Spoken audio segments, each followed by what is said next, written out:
कहानी विनायक जी की। एक बार एक बुढ़िया माँ थी।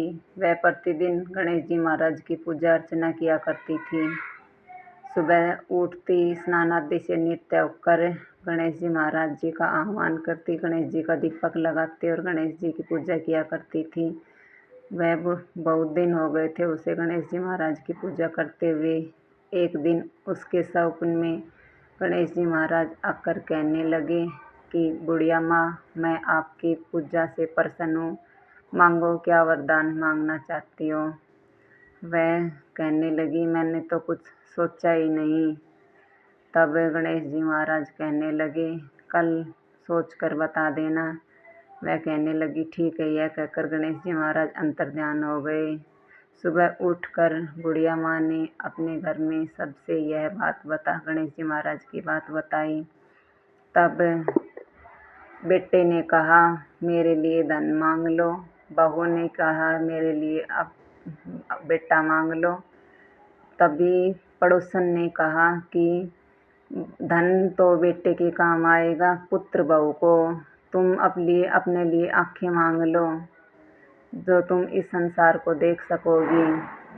वह सोच विचार करने लगी कि यदि मैंने धन नहीं मांगा तो बेटा नाराज हो जाएगा, पुत्र नहीं मांगा तो बहू नाराज हो जाएगी। अगर मैं अपनी आंखें नहीं मांगती तो मैं इस संसार को देख नहीं पाऊंगी।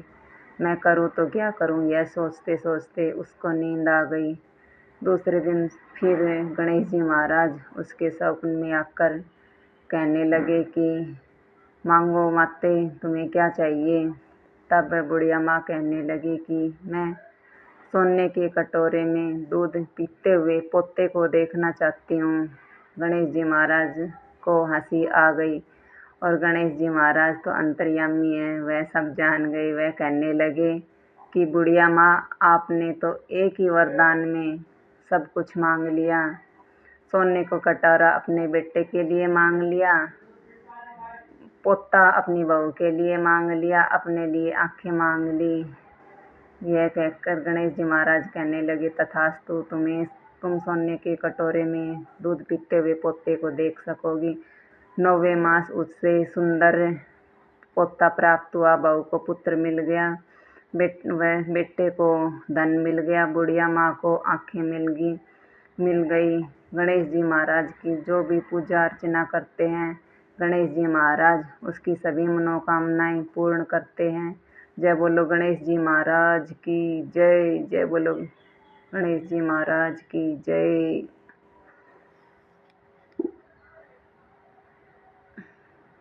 एक बार एक बूढ़ा व्यक्ति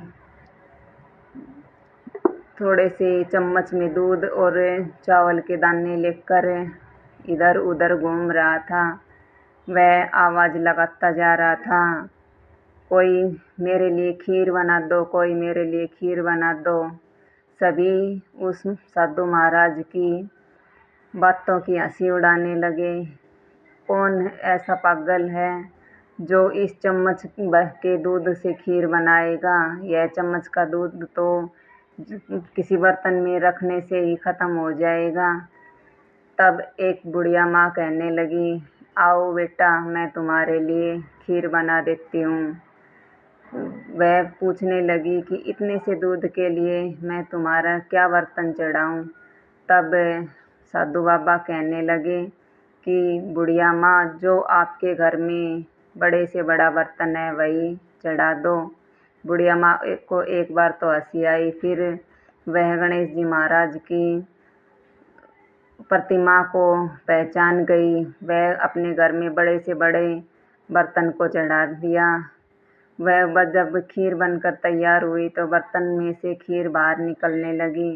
यह बुढ़िया की बहू देख रही थी। उसने देखा कि खीर भगोने से बाहर निकल रही है। तब उसने एक थाली में खीर डाली और भोग लगाकर खुद खाकर थाली को मांझ कर रख दी। तब बुढ़िया माँ ने देखा कि खीर तैयार हो गई। उसने बुलाया, बेटा आ जाओ अंदर और आपकी खीर तैयार हो गई, खीर खा लो।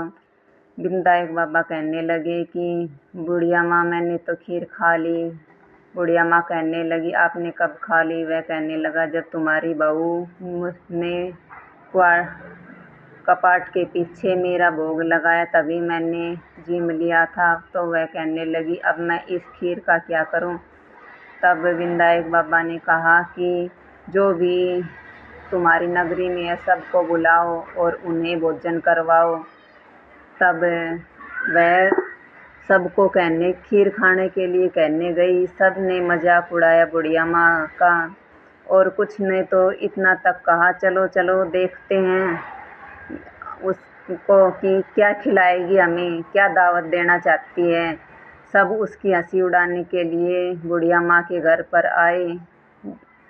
तब उन्होंने देखा कि बुढ़िया माँ के घर में सुंदर सुंदर बर्तन हैं और उनमें सबके लिए खीर डाली हुई है। सब ने पेट भर कर खीर खाई। जो बुढ़िया माँ की हंसी उड़ा रहे थे उनका मुंह नीचा हो गया।